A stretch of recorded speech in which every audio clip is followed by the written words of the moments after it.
Assalamualaikum warahmatullahi wabarakatuh. Balik lagi di channel Bisikan Horor. Bagaimana kabar malam ini? Semoga sehat selalu dimanapun Anda berada. Amin. Malam ini saya akan ceritakan sebuah kisah horor berjudul Kontrakan Murah di Yogyakarta. Suara mesin jahit di tengah malam. Oke, sebelum mulai jangan lupa subscribe dan nyalakan lonceng notifikasinya biar gak ketinggalan kisah horor terbaru dari channel ini.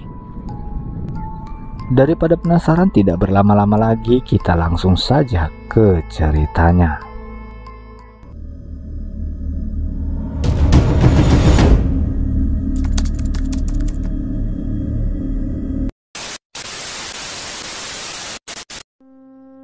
Langit Yogyakarta malam itu pekat, sepekat kopi hitam yang baru dituang dari teko.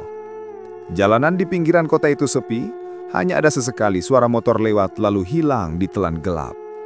Gang kecil menuju kontrakan Dinda pun nyaris tidak ada cahaya, kecuali lampu jalan yang redup dan sering berkedip-kedip, seakan ikut menggoda rasa takut siapapun yang lewat.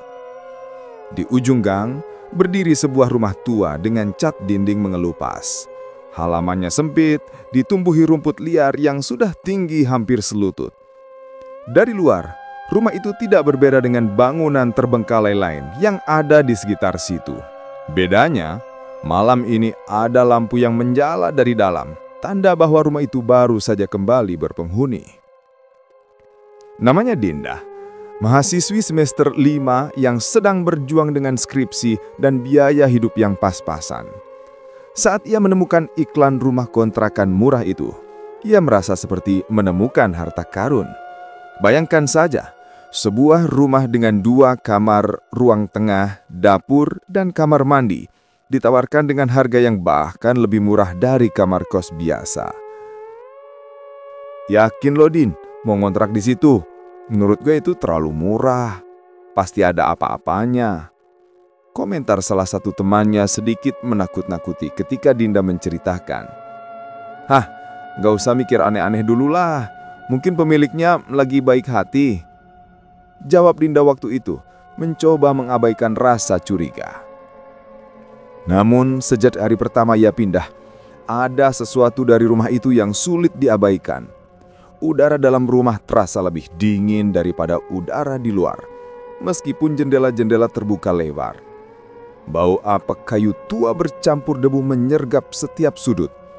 Dan di ruang tengah, ada sebuah kursi kayu tua yang sudah kusam dibiarkan teronggok di pojokan, seakan menunggu sesuatu.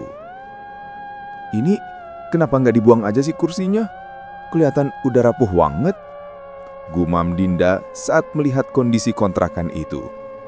Tapi entah kenapa, setiap kali ia berniat memindahkannya, ada rasa enggan yang tiba-tiba muncul. Hari-hari pertama berjalan normal. Siang hari rumah itu biasa saja, hanya sedikit pengap. Dinda mencoba menata ulang barang-barangnya, menyalakan musik keras-keras supaya suasana lebih hidup. Tetangganya, seorang ibu-ibu yang tinggal 2 rumah dari kontrakan itu, sempat menyapanya. Baru pindah ya, Mbak? Tanya si Ibu Ramah. Iya, Bu, baru beberapa hari.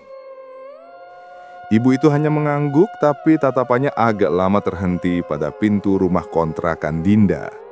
Semoga betah ya, Mbak, katanya singkat sebelum melangkah pergi. Ucapan itu sederhana, tapi entah kenapa terasa aneh di telinga Dinda. Malam pertama ia tidur nyenyak. Hanya sekali 2 kali ia terbangun karena mendengar suara kayu berderi. Tapi ia anggap wajar. Rumah tua pasti banyak suara aneh. Malam kedua ia sedikit gelisah. Saat lewat ruang tengah menuju dapur, ia merasa kursi kayu tua di pojokan itu bergoyang pelan seperti baru saja diduduki seseorang. Tapi lagi-lagi ia mengabaikan. Mungkin angin kali ya. Gumamnya menepis ketakutan. Namun, sebuah berubah di malam ketiga. Jam di meja kecil kamarnya menunjukkan pukul 12.15 dini hari. Dinda duduk di lantai dengan laptop di depannya, mengetik tugas kuliah sambil sesekali meneguk kopi. Lampu kamar menyala redup, membuat bayangan barang-barang di sekitarnya memanjang ke dinding. Awalnya semua normal. Suara jangkrik dari luar jendela terdengar bersahutan. Angin berdesir pelan menabrak genteng. Sampai kemudian suara itu muncul. Suara orang sedang menjahit. Dinda berhenti mengetik. Jari-jarinya kaku di atas keyboard. Matanya menatap kosong ke arah pintu. Suara itu asing, tapi juga familiar. Terlalu jelas untuk diabaikan. Kok kayak ada suara mesin jahit? Ia bergumam pelan. Tawa kecil lolos dari bibirnya, tapi lebih ke cara menepis ketakutan. Gak mungkin lah, mana ada orang malam-malam gini menjahit. Dari mana coba? Perasaan di rumah ini gak ada mesin jahit. Udahlah, tugas skripsi lebih penting. Namun, semakin ia berusaha mengabaikan, suara itu justru makin jelas. Suara itu seperti berasal dari ruang tengah. Dinda menelan ludah. Nafasnya memburu. Rasa penasarannya bercampur takut membuatnya berdiri perlahan. Dengan langkah pelan ia membuka pintu kamar. Lorong sempit di depannya gelap. Hanya diterangi cahaya pucat dari lampu teras yang menembus celah jendela. Setiap langkah terasa berat. Suara itu masih ada. Berulang, ritmenya seperti orang yang sedang menjahit kain tebal dengan terburu-buru. Sesekali terdengar hentakan kecil, seperti jarum menembus terlalu keras. Dinda menahan napas, dan begitu ia berdiri di ambang pintu ruang tengah, suara itu berhenti. Hening, sunyi. Bahkan jangkrik di luar pun seolah ikut lenyap. Ruang tengah kosong, hanya ada kursi kayu tua di sudut ruangan. Kursi itu tampak bergoyang pelan, seperti baru saja ditinggalkan seseorang. Dinda berdiri kaku, jantungnya berdebar keras, telinganya berdenging. Ia menunduk, memastikan tidak ada benda yang bisa menimbulkan suara tadi. Kosong, tidak ada mesin jahit, tidak ada kain, hanya ruangan tua berlantai keramik kusam, dingin, dan sepi. Halusinasi kali ya gue nih, mungkin karena kecapean. Ia berbisik, mencoba menenangkan diri. Ia berbalik, berniat kembali ke kamarnya, tapi baru saja tangannya menyentuh gagang pintu kamarnya. Suara itu muncul lagi, lebih keras, lebih dekat, seolah mesin jahit itu ada persis di belakangnya. Dinda langsung menoleh cepat, matanya membelalak. Ruang tengah gelap. Kursi tua itu masih bergoyang, kali ini lebih kencang. Dan dari arah kursi itu, meski ia tidak melihat apapun, Dinda merasakan dengan jelas ada kehadiran seseorang di kursi tua itu. Malam itu, setelah suara mesin jahit berhenti mendadak, Dinda butuh waktu lama untuk menenangkan dirinya. Ia duduk di tepi ranjang, mencoba mengatur napas, tapi jantungnya tetap berdetak seperti habis berlari. Udah Din, udah. Jangan mikir macem-macem. Gue bener-bener kecapean ini mah. Ia berbisik menenangkan diri. Akhirnya ia berbaring, menarik selimut sampai menutupi tubuh. Matanya terasa berat, tapi pikiran masih berputar. Suara mesin jahit yang tadi ia dengar masih jelas terdengang berdengung di telinganya. Jam digital di meja menunjukkan pukul 2.45 dini hari. Dinda baru saja terlelap ketika sebuah sensasi aneh membuatnya terbangun. Ada sesuatu yang menyentuh kakinya. Ia membuka mata, dan seketika darahnya seperti berhenti mengalir. Dari celah pintu kamarnya menjulur benang merah tipis, melintang di lantai, menuju ranjangnya. Ujung benang itu tepat menyentuh pergelangan kakinya. Dinda buru-buru duduk, tangannya gemetar ketika ia meraih benang itu. Ditariknya pelan, berharap hanya imajinasinya saja. Tapi benang itu nyata, kasar, tebal, dan terasa dingin di ujung jari. Ya Allah, ini apaan? Suaranya nyaris tak terdengar. Benang itu menegang, seakan-akan terhubung dengan sesuatu di luar kamarnya. Ia berdiri perlahan, menahan napas, lalu ia membuka pintu kamarnya. Terlihat lorong gelap, dingin, dan kosong. Tapi benang merah itu membentang lurus menuju ruang tengah. Langkahnya berat. Setiap kali ia maju satu langkah, lantai keramik berderit pelan. Semakin jauh ia melangkah, semakin terasa bulu kuduknya berdiri. Sampai akhirnya ia sampai di ruang tengah. Di sana, benang itu melilit kaki kursi kayu tua di pojok ruangan. Kursi tua itu bergoyang pelan. Tidak ada angin, tidak ada orang, tapi kursi itu bergoyang. Di lantai ada gulungan benang merah kusut, seolah baru saja dipakai menjahit. Ini benang apaan sih? Panjang amat. Suara Dinda bergetar. Tiba-tiba, suara itu kembali terdengar. Suara mesin jahit terdengar semakin cepat dan makin keras. Dinda mematung. Di ruangan kosong tidak terlihat mesin jahit, tapi suara itu jelas berasal dari kursi tua itu. Tiba-tiba, kursi itu berguncang keras. Gulungan benang merah yang ada di lantai berputar dengan sendirinya. Benangnya memanjang, menjulur ke arah kaki Dinda. Pikiran Dinda mulai kacau. Ia mundur, hampir terjatuh, lalu lari masuk ke kamarnya. Pintu dibanting, kunci diputar. Tangan yang gemetar sampai hampir tak bisa memutar anak kunci dengan benar.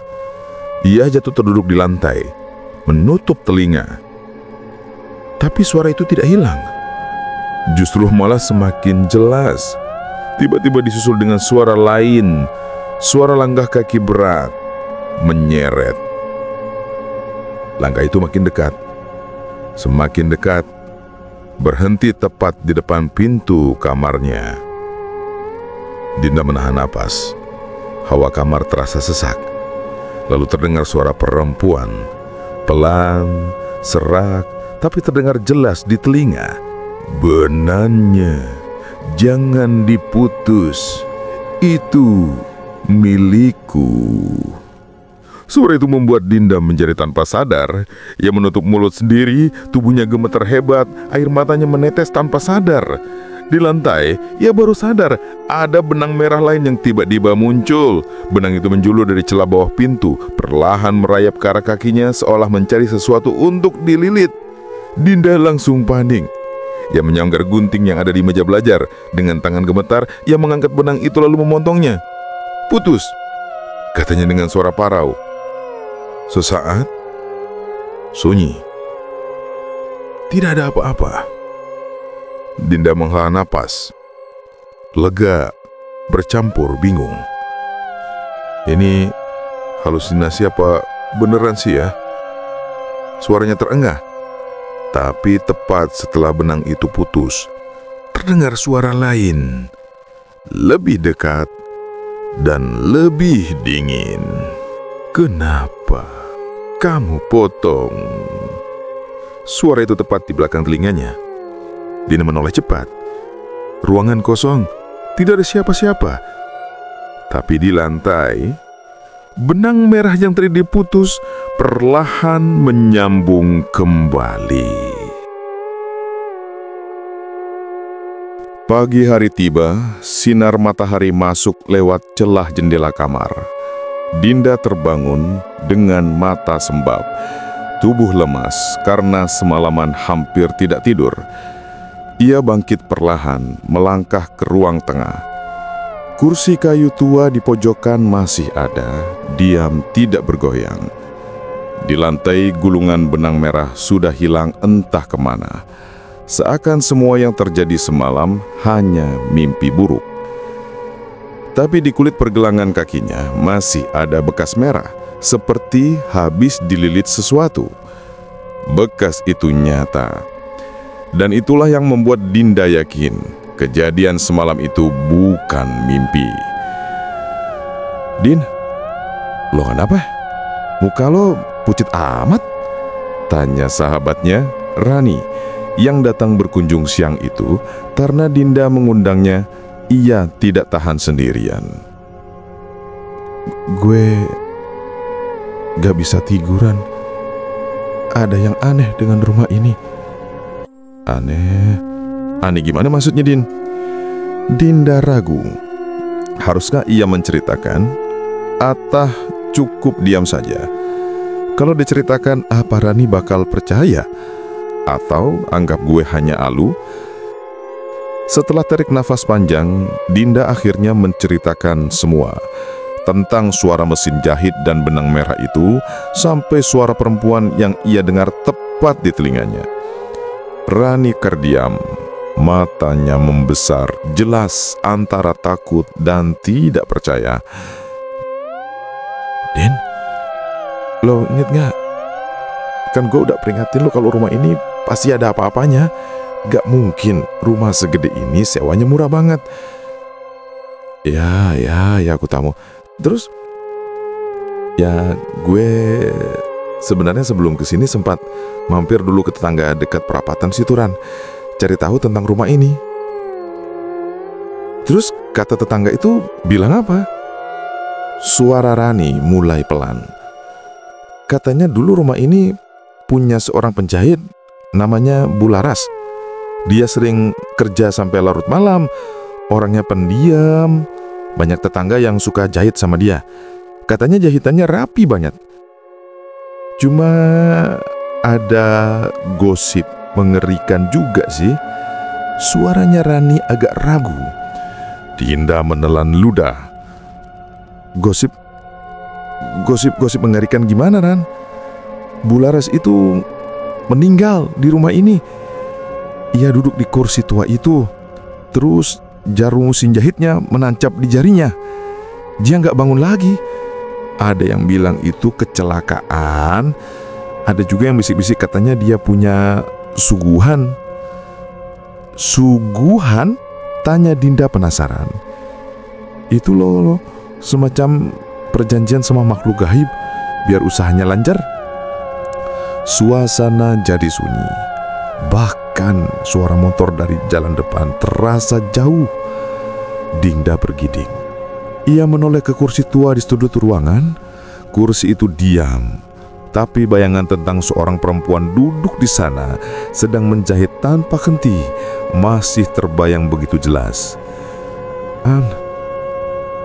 Gue nggak tahan kalau sendirian di sini. Suara Dinda lirih. Ya udah, kalau gitu sementara lo tidur di kosan gue aja dulu ya, saran Rani. Sore itu saat Dinda hendak berkemas, tiba-tiba terdengar suara ketukan dari pintu depan.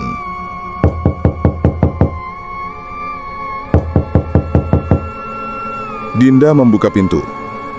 Seorang ibu tua berdiri di sana. Wajahnya keriput, rambutnya beruban, matanya tajam tapi penuh misteri. "Kamu penghuni baru di sini ya?" tanyanya dengan suara berat. Iya, Bu." Ibu tua itu mengangguk pelan. "Hati-hati ya, Nak. Jangan ganggu apa yang bukan milikmu." Dinda tertegun. "Maksudnya, Bu?" Si ibu hanya tersenyum samar. "Kursi tua itu biarkan saja di tempatnya.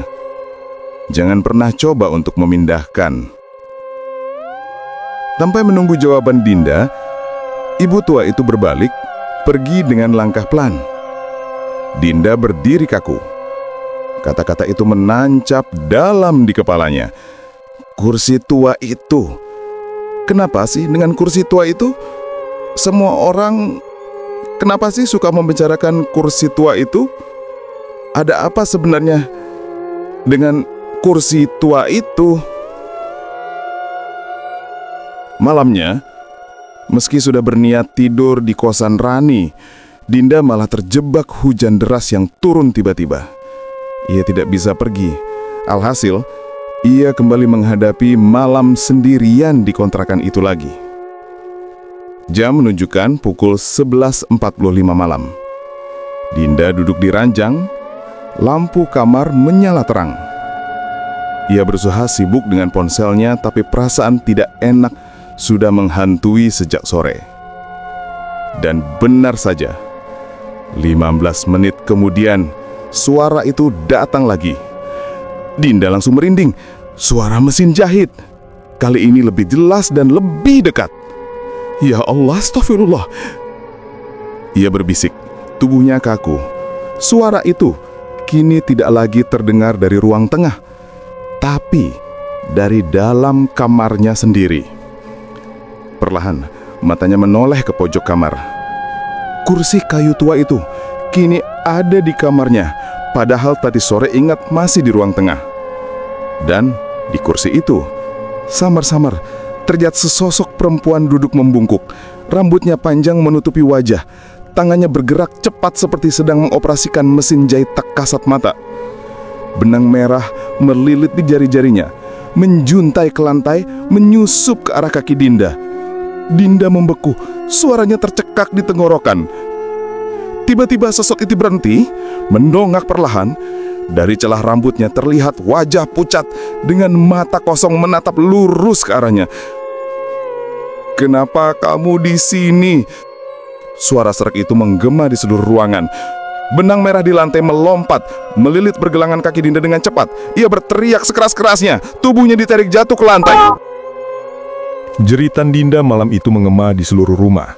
Ia berusaha melepas lilitan benang merah yang mencengkram kakinya. Tapi semakin ia tarik, semakin erat benang itu melilit, meninggalkan bekas merah keunguan di kulitnya.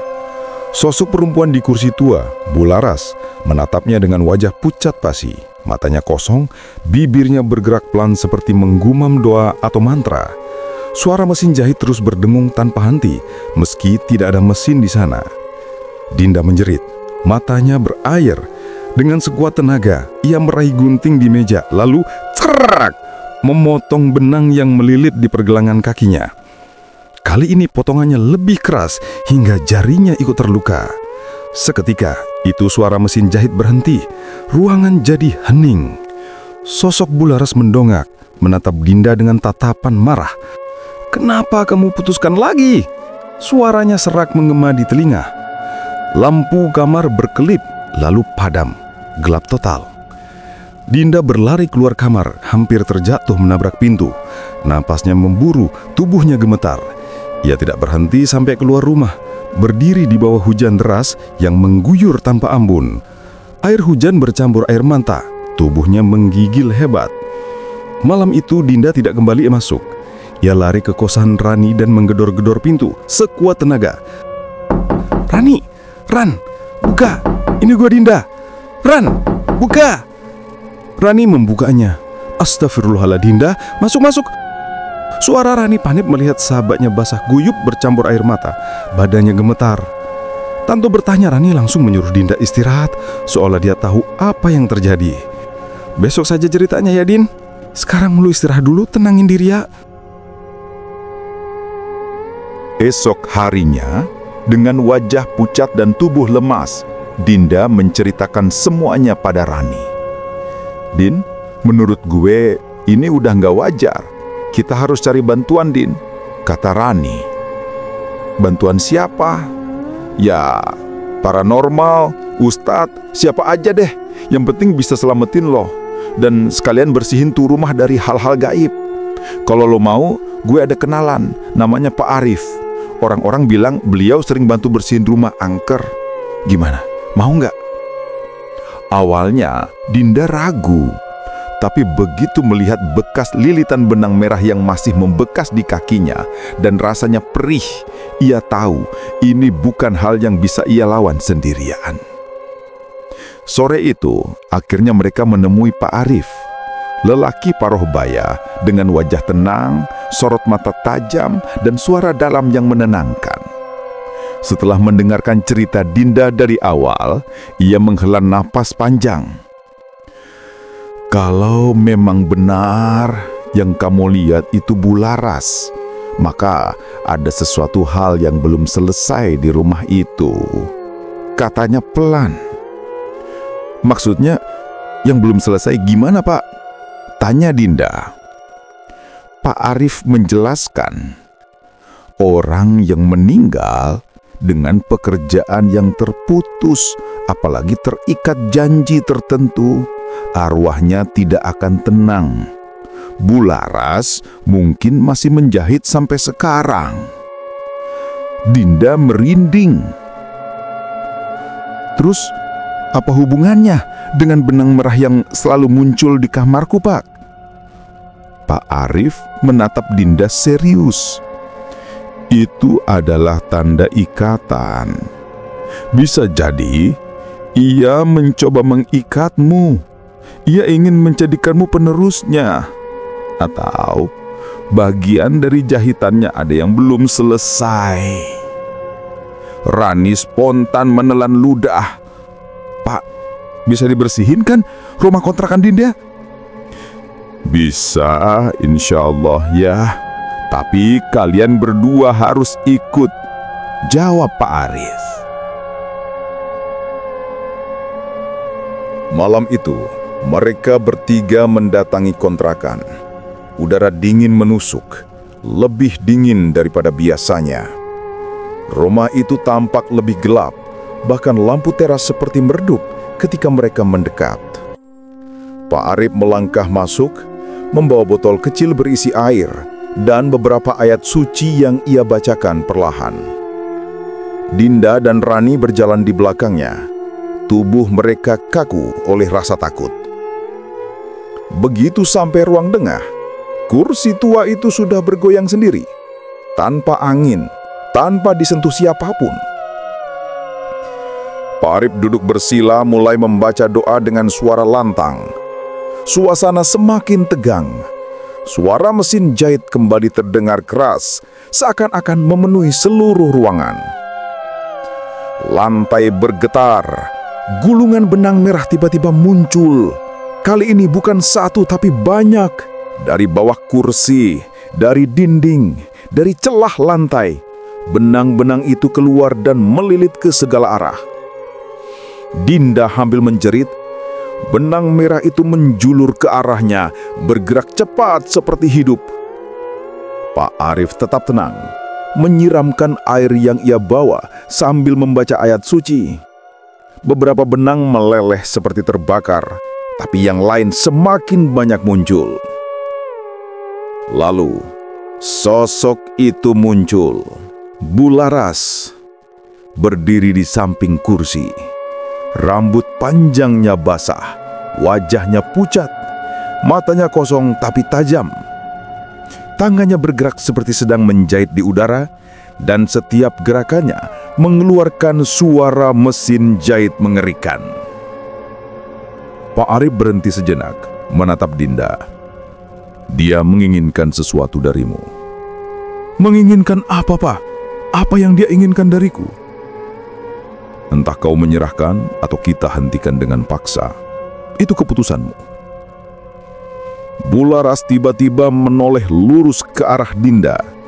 Bibirnya bergerak dan suaranya terdengar jelas meski tidak ada mulut yang bergerak. Kau harus gantikan aku. Dalam sekejap, benang merah melompat cepat, melilit tangan Dinda. Ia menjerit, tubuhnya ditarik keras ke lantai. Rani berusaha menolong, tapi benang lain ikut melilit pergelangannya. Pak, tolongin Dinda, Pak. Rani panik. Pak Arif berdiri, wajahnya tegang. Ia memercikan air suci ke arah kursi tua itu, berteriak bacaan doa dengan keras. Suara itu seperti menghantam udara, membuat kursi bergetar makin hebat. Bularas mengerang, suaranya menyayat telinga. Jangan putuskan jahitanku! Lampu rumah pecah satu persatu, lantai bergetar. Benang merah menegang, menyeret Dinda mendekat ke kursi tua itu. Dan tepat ketika tubuh Dinda hampir menyentuh kursi, semua suara berhenti, sunyi. Kursi tua itu kosong, benang-benang merah menghilang begitu saja. Pak Arif menatap serius. Sementara ini sudah aman ya, Nak Dinda, tapi masih belum selesai. Dinda terisak, tubuhnya lemas. Ia tahu pertempuran sebenarnya baru saja dimulai. Sejak malam itu, Dinda tidak lagi bisa tidur dengan tenang. Meski Pak Arif bilang rumahnya sementara aman, ia tahu sesuatu masih tersisa. Setiap kali ia pejamkan mata, ia mendengar suara samar orang menjahit. Dan kadang-kadang saat ia melihat ke kaca, ada bayangan kursi tua di belakangnya. Padahal kursi itu sudah dipindahkan Pak Arif ke halaman belakang dan disiram air doa berkali-kali. Tapi kursi itu selalu kembali dan selalu ada. Siang hari Dinda memutuskan mencari tahu lebih dalam. Ia mendatangi salah satu tetangga tua, seorang bapak yang sudah puluhan tahun yang tinggal di gang itu. "Permisi Pak, boleh tanya sesuatu?" Suara Dinda hati-hati. "Iya nak, tanya apa?" Saya kan tinggal di sebelah gang di situ Pak. Terus dengar-dengar rumah itu sudah lama kosong ya Pak. Terus saya pengen tahu, sebelumnya yang tinggal di rumah itu siapa ya Pak?" Bapak itu menjawab, "Oh itu, yang tinggal di situ namanya Bu Laras nak." "Bu Laras? Siapa itu Pak?" Jawab Dinda penasaran, dan ia berpura-pura tidak tahu apa-apa. Bapak itu terdiam sejenak, lalu menghela nafas. "Kamu beneran mau tahu tentang Bu Laras nak?" Dinda mengangguk. Bu Laras itu dulunya penjahit paling laris di sini. Pesanannya nggak pernah sepi. Tapi ada harga yang harus dibayar. Katanya dia punya pesugihan. Dan benang merah itu bukan benang biasa. Itu semacam perjanjian. Setiap jahitan yang dia buat harus ada tumbalnya. Dinda tercekak. "Tumbal? Maksudnya tumbal apa Pak?" Bapak itu menatapnya dengan mata sendu. "Waktu itu, saat dia meninggal, banyak yang bilang jahitan terakhirnya belum selesai. Maka arwahnya terjebak. Ia harus mencari pengganti untuk bisa menyelesaikan jahitannya." Dinda kaget. "Astagfirullah." "Ya sudah, terima kasih ya Pak." Dinda pamit. Malam itu, Pak Arif kembali datang untuk melakukan pengusiran kedua. Wajahnya serius. Ia membawa beberapa benda: air doa, garam dan kemenyan, serta kain putih. "Kita harus selesaikan malam ini juga nak Dinda," katanya tegas. "Caranya bagaimana Pak?" "Dinda, kamu harus menyelesaikan jahitan terakhir Bu Laras. Kalau tidak, dia akan terus mencari penggantinya. Dan kau adalah yang paling dia incar." Dinda gemetar. "Kenapa harus saya Pak?" "Karena kau sudah terikat dengan benang merah itu," jawab Pak Arif tegas. Kini jam menunjukkan pukul 12 malam. Rumah itu sangat sunyi. Hanya ada Dinda, Rani, dan Pak Arif. Kursi tua kembali berada di ruang tengah, seperti sedang menunggu mereka. Pak Arif menggelar kain putih di lantai. "Dinda, kamu duduk di sini. Jangan bergerak apapun yang terjadi." Rani menggenggam tangan sahabatnya, berusaha memberi kekuatan. Tapi keduanya tahu, rasa takut terlalu besar itu terus menjalar dan sulit untuk ditahan. Pak Arif mulai membaca doa. Udara dalam rumah berubah dingin. Lampu berkelip. Lalu, suara itu datang lagi. Suara orang sedang menjahit. Sosok Bu Laras muncul di kursi. Kali ini lebih jelas dari sebelumnya. Rambut panjangnya basah, wajah pucat, darah menetes dari ujung jarinya yang masih tertancap jarum. Kepalanya perlahan menoleh, menatap Dinda. Tatapannya kosong, dalam, menelan. "Kau harus gantikan aku. Kau harus selesaikan jahitannya," teriakannya menggema. Benang merah keluar dari jarinya, melayang di udara, lalu melilit tangan Dinda. Tubuh Dinda kaku, matanya berkaca-kaca. "Pak, tolong Dinda Pak, tolongin!" Rani berteriak panik. Pak Arif terus membaca doa, memercikkan air ke benang itu. Sebagian meleleh, tapi benang lain semakin banyak muncul, merambat di dinding dan lantai, hingga ke langit-langit. Tiba-tiba, benang itu menantap ke kain putih yang terbentang di depan Dinda. Dan kain itu mulai menjahit sendiri. Jahitan misterius membentuk pola aneh, rumit, seperti simbol. Pak Arif menatapnya serius. Dinda, itu jahitan terlahirnya. Apa yang harus saya lakukan, Pak? Kamu harus menyelesaikan jahitan itu. Kalau tidak, dia akan mengikatmu selamanya. Dengan tangan gemetar, Dinda meraih jarum dan benang yang entah sejak kapan sudah ada di genggamannya. Tangannya bergerak sendiri, meski ia tidak merasa mengendalikannya. Jarum itu menusuk kain putih, mengikuti pola yang seakan terbentuk dengan sendirinya. Air matanya jatuh. Saya nggak mau jadi penggantinya, ucap Dinda sambil ketakutan. Tapi tangannya terus bergerak. Jahitan itu makin cepat, makin rapi. Suara mesin jahit menggema meski tidak ada mesin. Sosok Bularas mendekat. Wajahnya semakin jelas. Bibir pucatnya tersenyum samar. Pak Arif berdiri, menaburkan garam di sekeliling kain putih. Dinda, cepat selesaikan jahitan itu. Tapi ingat, jangan ikuti semua polanya. Putuskan di akhir. Itu satu-satunya cara. Dinda gemetar, tapi ia menurut. Jarumnya terus bergerak. Benang merah melilit jemarinya. Pola hampir selesai. Dan akhirnya, tinggal satu tusukan terakhir. Sosok Bularas merunduk di sampingnya, berbisik pelan di telinganya. Tusuklah, terus tusuklah, maka kau akan abadi. Dinda menahan napas. Dengan sisa tenaga, ia menusukkan jarum itu, tapi bukan ke pola terakhir, melainkan ke bagian lain dan langsung mutus benang itu dengan paksa. Krek. Kain putih sobek, polanya hancur. Seketika rumah bergetar hebat. Suara mesin jahit meledak jadi jeritan panjang. Sosok Bularas menjerit, tubuhnya terlipat, wajahnya meleleh, seperti kain terbakar. Benang-benang merah di seluruh rumah terbakar, menghilang satu persatu. Kursi tua terbelah dua dengan suara keras, lalu hancur jadi abu.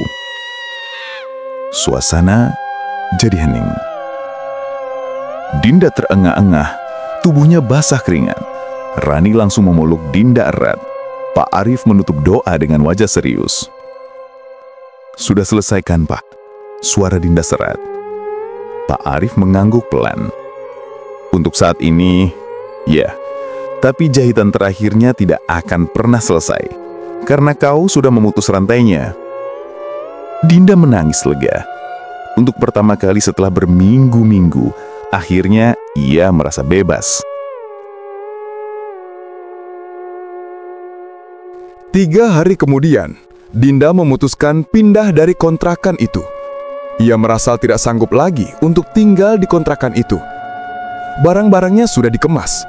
Rumah itu kini kosong, kembali gelap seperti dulu.